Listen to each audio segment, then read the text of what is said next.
Hello everyone, welcome to this Pharmacology Difficult podcast, and today we are going to start with distribution, and without any delay we are going to start again.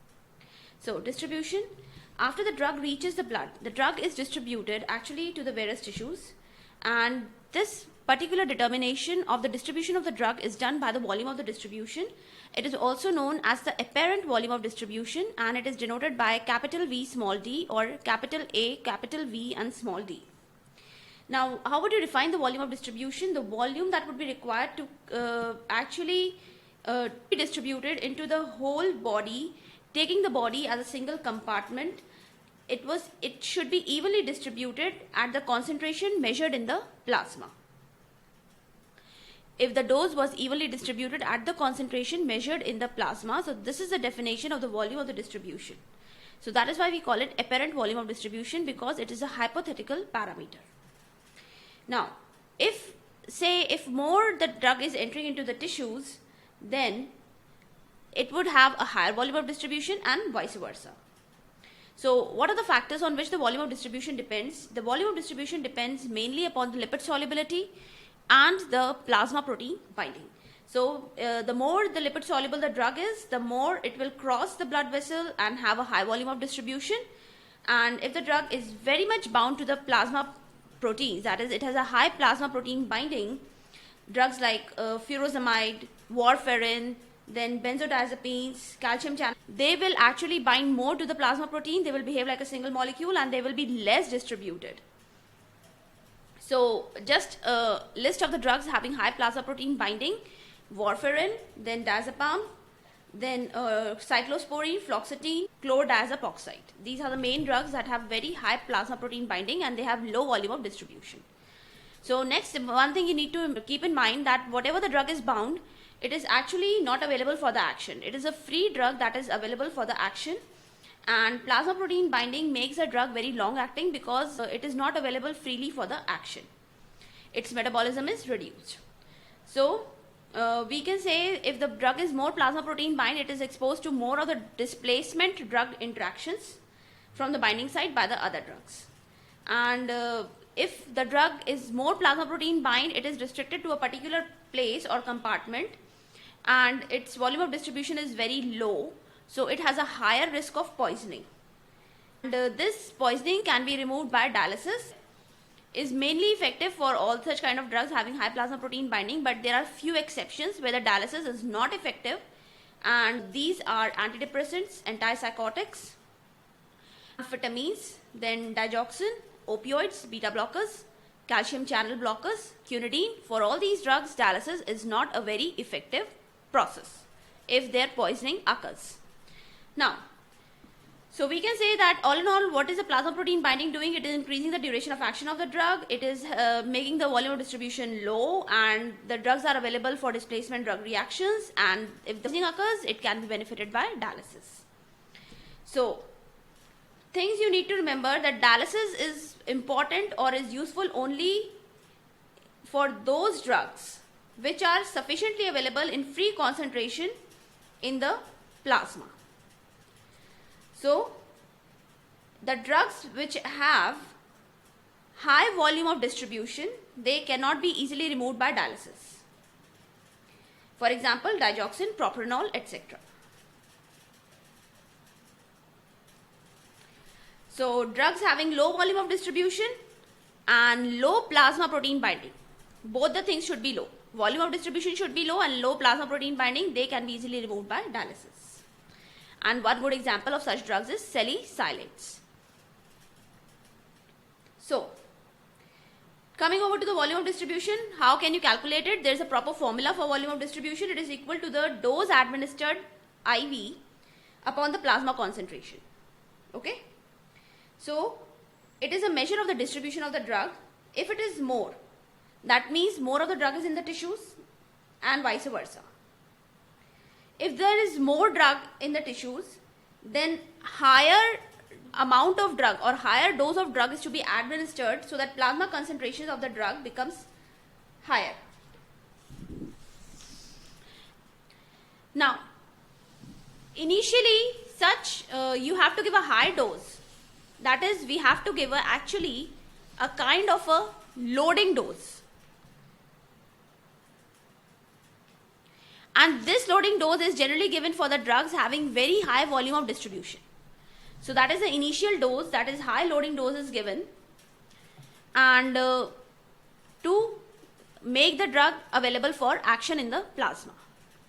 So we can say that the main determinant of loading dose is volume of distribution. And one of the examples of very high volume of distribution is chloroquine. It is having the highest volume of distribution among the drugs. Next, let's talk about the metabolism. Now, liver is the main site of metabolism and can have two kind of effects. Either a drug can be activated, and drugs can be activated from the inactivated drugs also.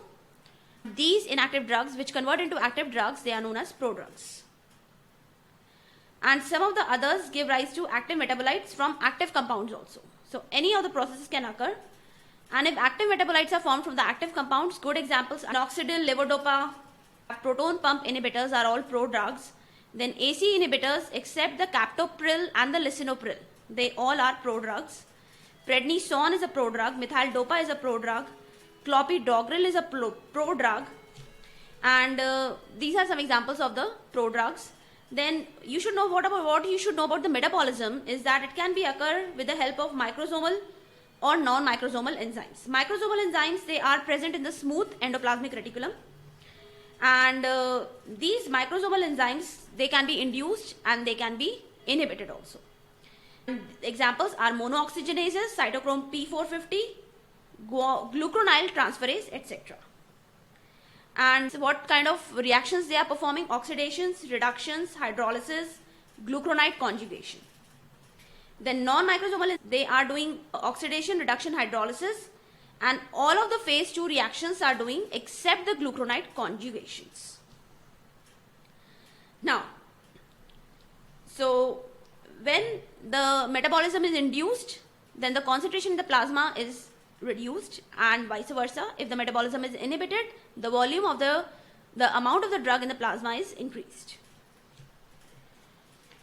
Now, this is the thing you should know. Then what are the inducers and what are the inhibitors? A list of the inducers is phenytoin, very common, rifampicin, smoking, griseofulvin, carbamazepine, etc.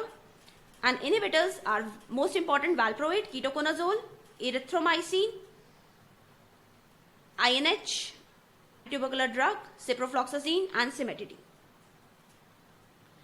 Now, so there are some of the examples which are exceptions. The rate limiting enzyme of porphyrin synthesis, that is delta ALA synthase, is also a microsomal enzyme.